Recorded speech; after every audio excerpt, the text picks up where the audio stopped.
Bonjour, bonjour mon ami, je suis heureux de te retrouver pour cette nouvelle émission Face à Face et j'espère que tu es prêt. Parce qu'on va décoller au travers de cette émission, il va se passer des choses assez particulières. Je ne suis pas seul, je vais te présenter mon invité, mais je veux que tu puisses vraiment te concentrer sur cette émission et s'il y a des gens, peut-être dans la cuisine, dans le salon, dans leur chambre, va les chercher. Va les chercher pour passer un temps dans la présence de Dieu. Parce que je crois qu'on va faire un face-à-face avec l'Éternel et que Dieu va te parler, me parler, nous parler. Pourquoi je le crois? Parce que je suis avec le pasteur Freddy. C'est ça. Freddy, bonjour. Bonjour Yanis, merci beaucoup en tout cas. Quelle joie pour moi d'être là. C'est un honneur, un privilège. Je suis super content d'être là avec toi en tout cas. Eh bien écoute, c'est un plaisir partagé. Je sais qu'il y a une saveur divine dans tout ce que tu vas nous apporter et que tu vas être une source de ressources et de bénédictions. Amen, amen. Alors pour ceux qui ne te connaissent pas, est-ce que tu peux te présenter en quelques mots? Quelques mots. Je m'appelle Freddy Koyamba, je suis pasteur dans les églises ICC, Impact Centre Chrétien. Je suis établi en Martinique, le pays où Dieu habite, j'aime à dire ça. Et je supervise plusieurs églises en Martinique, en Guyane, à l'île Maurice aussi, et un peu ailleurs. Là, tu nous as fait une présentation pasteurisée. Pasteurisée. Alors, d'où je viens? Moi, je suis d'origine centrafricaine, pour ceux qui connaissent peut-être pas. J'ai vécu une partie de mon enfance à Grigny, dans la Grande Bande, dans le 91, dans l'Essonne, et une autre partie à Strasbourg, en Alsace. Voilà, j'ai fait des études, j'ai été technicien informatique dans ma vie. J'ai été technicien informatique, j'ai suis devenu responsable informatique, j'ai évolué dans des entreprises de grandes entreprises américaines en principe. Et puis depuis, on va dire 13, 14 ans, je suis à plein temps dans le ministère. Je fais d'autres choses à côté aussi. D'accord. Je fais d'autres choses à côté aussi. Tu es marié? Je suis marié. J'ai commencé par là. Non, j'aurais des soucis là. Oh là là. Je vais avoir des problèmes avec mon épouse. Je suis marié à une femme, elle s'appelle Sita, une merveilleuse épouse, et je bénis Dieu, je la salue au nom de Jésus. Et j'ai 4 enfants. Waouh, 4 enfants? 4 enfants. 5e à venir? Non, là, c'est fini, là. J'ai perdu la clé, c'est fini. C'est toi qui l'as dit, mais Dieu n'a pas dit son dernier mot. Que tu me fasses grâce de ne pas en avoir plus. En tant que pasteur, c'est quoi ta vision? Tu es établi en Martinique, comme tu l'as dit, dans les Caraïbes. C'est ça. C'est quoi la vision qui brûle sur ton cœur?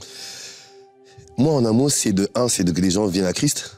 Mais surtout, ma vision que j'ai, c'est de faire comprendre à tout le monde qu'il a un appel de Dieu sur sa vie. Pas forcément à devenir serviteur de Dieu à plein temps comme je le suis, mais à réaliser quelque chose que Dieu a mis dans son cœur, en fait. Je crois que personne n'est là par hasard. Tout le monde est une réponse de Dieu à un défi, à un problème qui existe. Et j'ai envie d'encourager les gens à faire sortir ce que Dieu a mis en eux. Moi, ça me fait, quand quelqu'un découvre son appel, découvre ce que Dieu a mis en lui, ça me fait vibrer, quoi. Je suis content de voir ça. Comment tu as découvert ton appel, toi, dans quelles conditions? Moi, en fait, c'était quelqu'un, moi, le monde, c'était le monde, quoi, tu vois, là, j'étais bien dans ça. Et il y a eu un moment donné où, à cause de moi, quelqu'un avait fait une tentative de suicide. Et moi, ça m'avait bouleversé, en fait, de me rendre compte que ma manière de vivre pouvait blesser quelqu'un à ce point-là, tu vois. Et ce qui s'est passé, c'est que j'ai commencé à comprendre qu'il y avait quelque chose qui me manquait. J'ai commencé vraiment je croyais déjà en Dieu, hein. J'ai eu un passé religieux, entre guillemets, où je croyais en Dieu, je faisais des prières même, mais il y a un truc qui me manquait. Et donc, après ça, je me suis dit, mais à quoi sert à quoi ta vie, en fait? Tu fais quoi de bien dans ta vie, en fait? Et ça a été ce vide-là, et je me suis posé des questions. Et puis un jour, j'ai atterri dans une église où j'étais jeune, j'avais 23 ans, j'ai vu des jeunes comme moi, qui me ressemblaient, et qui aimaient Dieu. Et je me suis dit, mais ça existe des jeunes comme moi, issus de l'immigration, qui au lieu le dimanche matin de dormir ou de regarder téléfoot sont en train de servir le Seigneur, ça m'a interpellé. Et ça m'a montré qu'il y avait autre chose qui était possible. Et j'ai découvert ce Dieu après qui n'était pas un Dieu de religion, parce qu'au fond de moi, je savais que la religion, c'était pas de Dieu. Je sais pas comment l'expliquer, en fait. Et j'ai vu un Dieu qui n'était pas de religion, mais un Dieu de relation, et un Dieu qui t'a appelé et qui a mis les choses en toi, en fait. Et ça a été mon déclic. Je me dis, non, si c'est ce Dieu-là, il existe, c'est lui que je veux suivre, en fait. Et à partir de là, j'ai jamais lâché la main? Jamais. Non, un changement radical. J'ai dû changer de mon cercle, parce que j'avais des copains, comme tu le sais, dans le monde, des amis. Je vivais en région parisienne à ce moment-là. Mes copains de 91 et d'ailleurs aussi, avec qui on sortait, on faisait des choses, etc. Mais c'était un changement radical. Et du jour au lendemain. Et jusqu'à présent, voilà. Par rapport à tout ce que tu dis, est-ce qu'aujourd'hui, ton passé est à mettre à la poubelle ou tu Oh, pas du tout. l'utilises? Ah, je m'en sers. Parce que tu vois, ça me permet de parler avec tout le monde. Moi, j'aime bien parce que je suis partout, je suis à l'aise. Je suis avec des gens peu importe mais d'où ils viennent, je suis à l'aise. Et je crois que mon parcours, ces gens que j'ai côtoyés, ce par quoi je suis passé, je suis à l'aise pour parler avec tout le monde et ça me permet quelque part de me fondre dans la masse en fait et de pouvoir être à l'aise avec tout le monde. Et ça, c'est ce que je rends grâce à Dieu. Et puis c'est bien quand tu sais, et c'est bien de montrer aux gens qu'en fait on peut avoir un passé, un parcours avec des échecs, avec des choses qui n'ont pas fonctionné, mais que Dieu t'appelle quand même quoi. Et Dieu te permet de le suivre. Alors aujourd'hui, tu vas parler du désert, c'est une thématique que tu as choisie. Ouais. Il y a Osée 2,14 qui dit « C'est pourquoi je veux l'attirer dans le désert, afin de parler à son cœur. Ouais. » Pourquoi ce thème? Parce qu'en fait, on passe tous par des déserts. Je dois dire à quelqu'un qu'on passe par des épreuves. Les épreuves qui me viennent de l'ennemi, c'est vrai, de mes erreurs, mais il y a ceux qui viennent de Dieu en fait. Et souvent, en fait, dès qu'on a des épreuves, on s'effondre, rien ne va. On a l'impression que tout le monde s'écroule et que Dieu m'a abandonné, mais en fait, non. Il y a des épreuves dans lesquelles Dieu t'emmène, en fait. Il y a des déserts qui viennent de Dieu. Et c'est de cela que je voulais parler, parce qu'en fait, c'est pas si mauvais que ça. Bien sûr, quand on est dedans, on a qu'une envie, c'est que ça finisse. Mais en réalité, il y a des choses bonnes dans les déserts, en fait. Alors, c'est un privilège que tu sois là pour nous. Ah, c'est moi qui tu n'habites pas au Canada. Dieu merci. Merci Seigneur. Ouais, c'est un beau pays, le Canada. Attention, oui, c'est un merveilleux pays. Suivent, hein. Chacun son truc. Mais pour te dire que on fait 2 émissions ensemble. Je veux dire, t'es une encyclopédie biblique. Oh, en tant que pasteur, normalement, tu prêches tous les dimanches. Donc, des messages, tu en as. Et tu choisis un thème quand même qui est le désert. C'est un thème qui est criant, qui est parlant. Mais est-ce que le choix de ce thème est en rapport avec ce que tu as vécu à un moment donné de ta vie? Et c'est ce que je vis régulièrement, en fait. Est-ce qu'il y a un désert qui t'a laissé à terre, sans jeu de mots?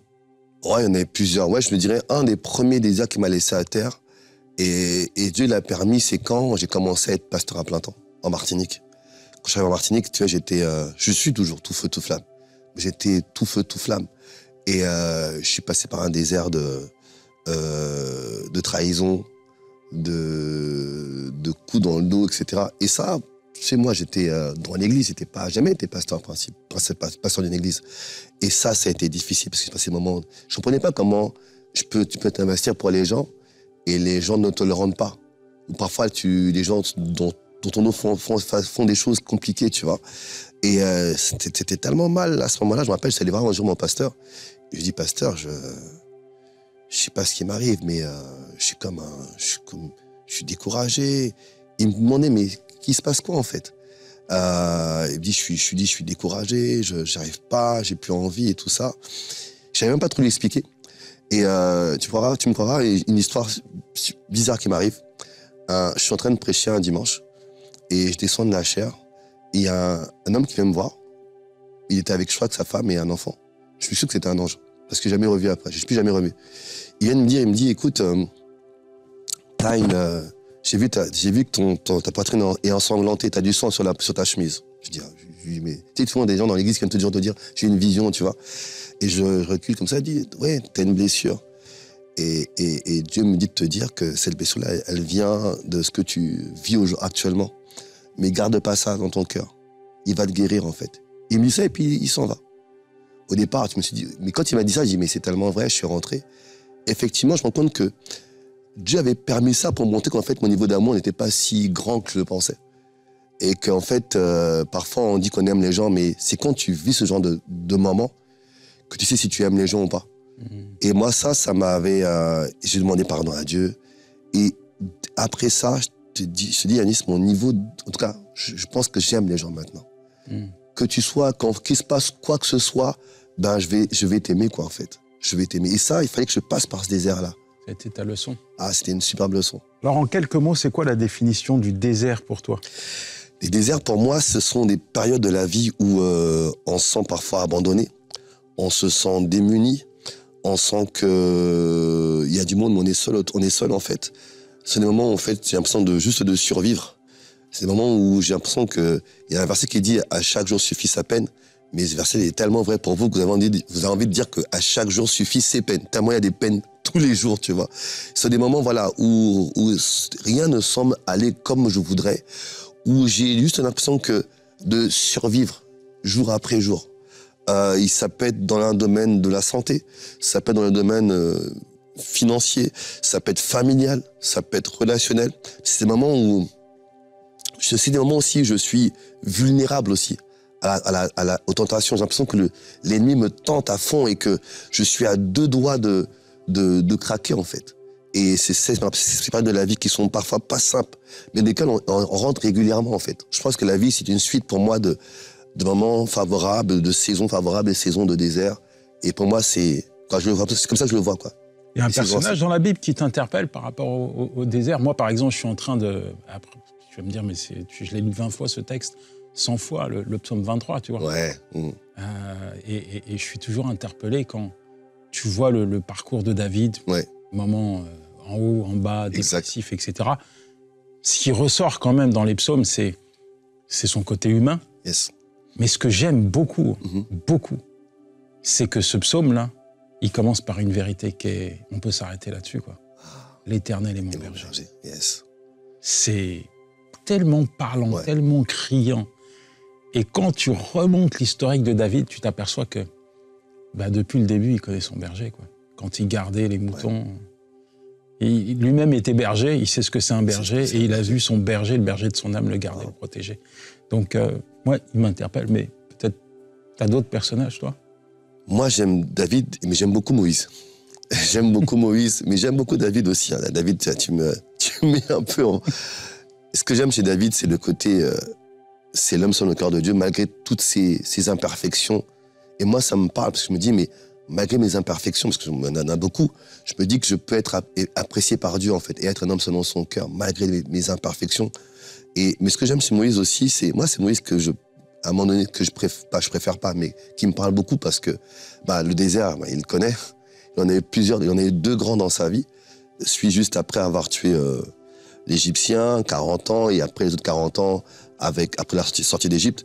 Et moi, ça me parle parce qu'en fait, c'est quelqu'un qui a échoué dans beaucoup de choses, mais Dieu l'appelle quand même à lui donner une grande mission, tu vois. Et moi, ça me parle et je vois comment Dieu le travaille au fur et à mesure.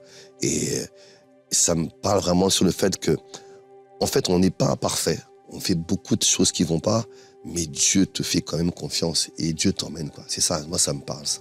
Alors, j'ai une question, peut-être que tu te l'es posée. Parfois, on rentre dans des déserts, on n'a pas envie d'en sortir. Tu vois? Ouais. Dans le sens où on a tous une capacité plus ou moins de résilience. C'est-à-dire, on s'adapte. Tu parles de Moïse, à un moment donné, Moïse, il a construit sa famille. Ouais. Dans son errance, les 40 années lui ont permis de se marier, de fonder son foyer. Donc, quand Dieu l'appelle, il n'a pas envie d'y aller. Non, du tout.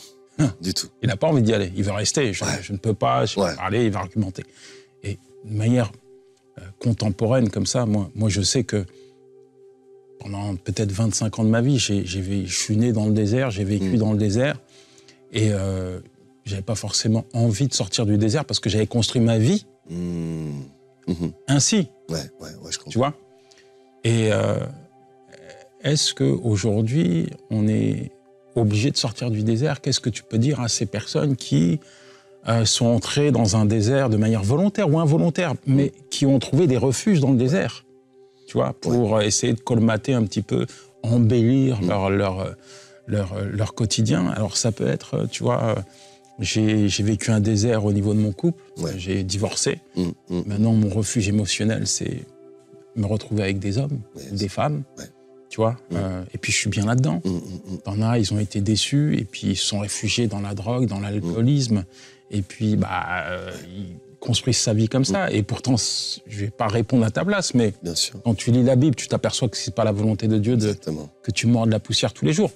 Et puis, c'est tellement facile, tu vois, de sombrer, et sans t'en apercevoir, tu sombres de plus en plus.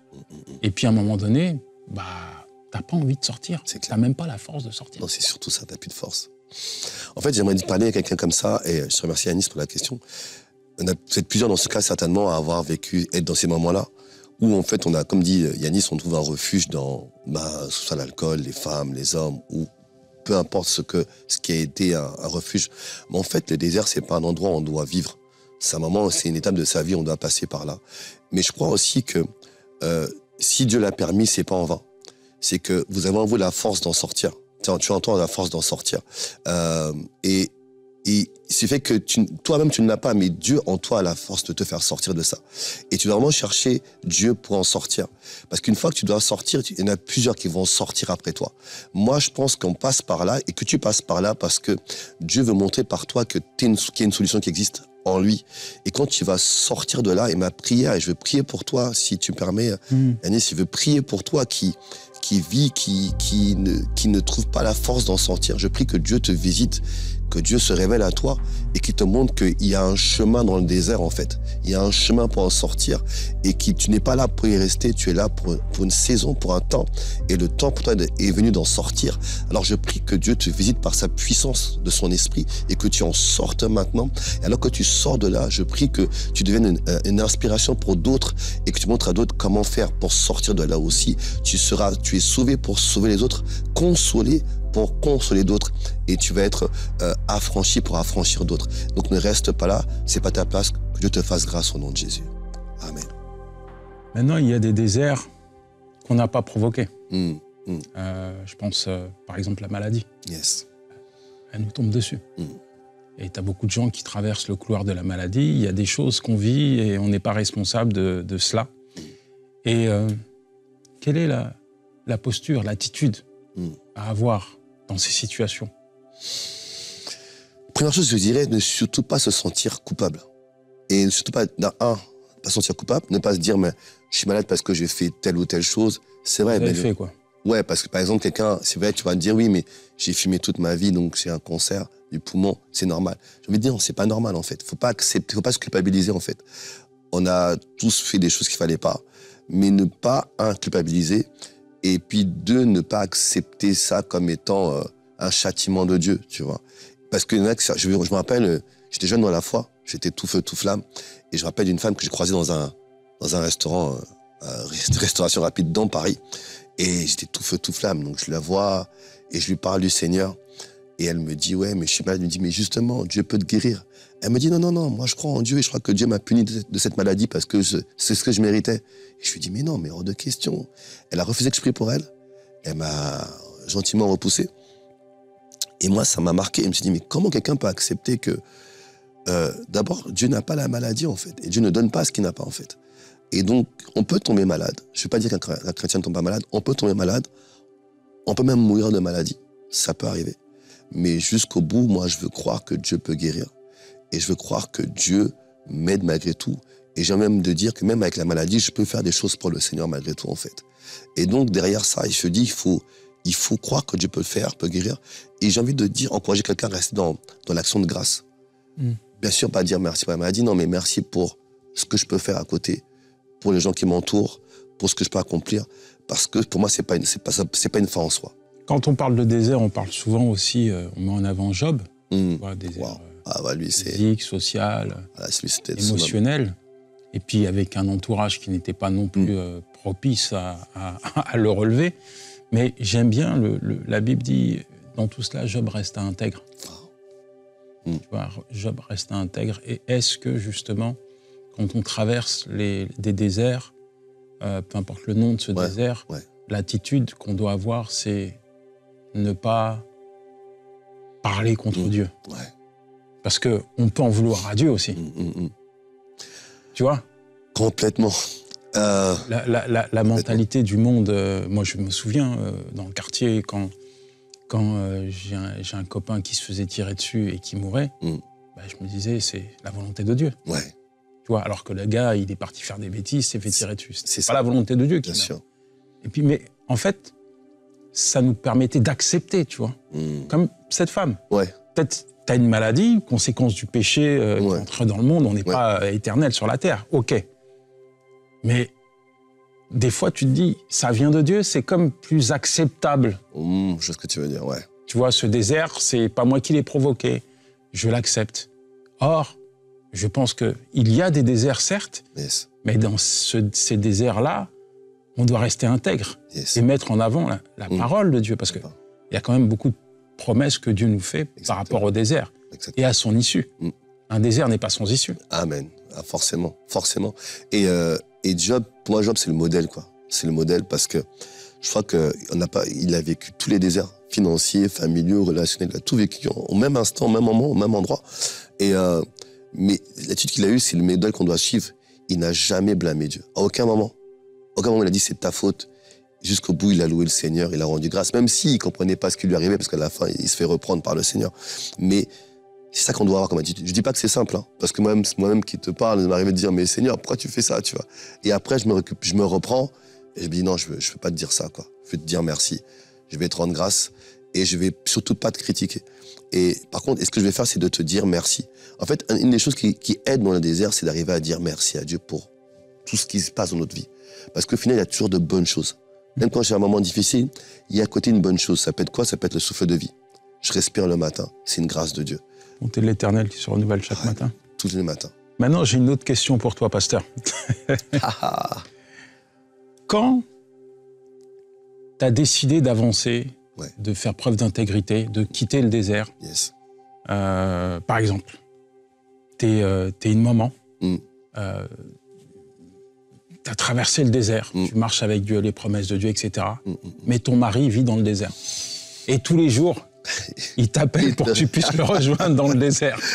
C'est quoi l'attitude là? Waouh! Là, l'attitude que je dirais, c'est tu l'abandonnes pas.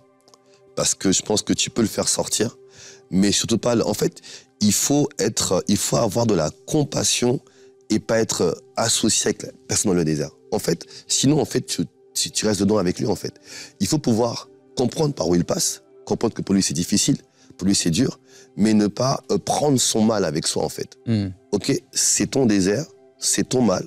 Bien sûr, peut-être qu'on est lié, peut-être que tu es mon mari ou tu es ma femme ou tu es mon frère, mais c'est le tien. Ça reste ton désert. Mais moi, il faut que je sois dehors pour pouvoir te tendre la main et t'aider à en sortir, en fait. Parce que si je prends ça avec toi, eh ben, tous les deux, on va s'enfoncer, en fait. Donc, le fait de comprendre, mais pas accepter, c'est le tien. Je vais t'aider, je vais prier pour toi, je vais donner des conseils, je vais t'encourager, te motiver.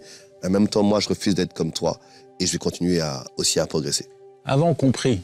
Yes. Pour toi, les déserts sont synonymes de ronces, d'épines ou de roses? De roses. D'accord. Pourquoi? Pourquoi?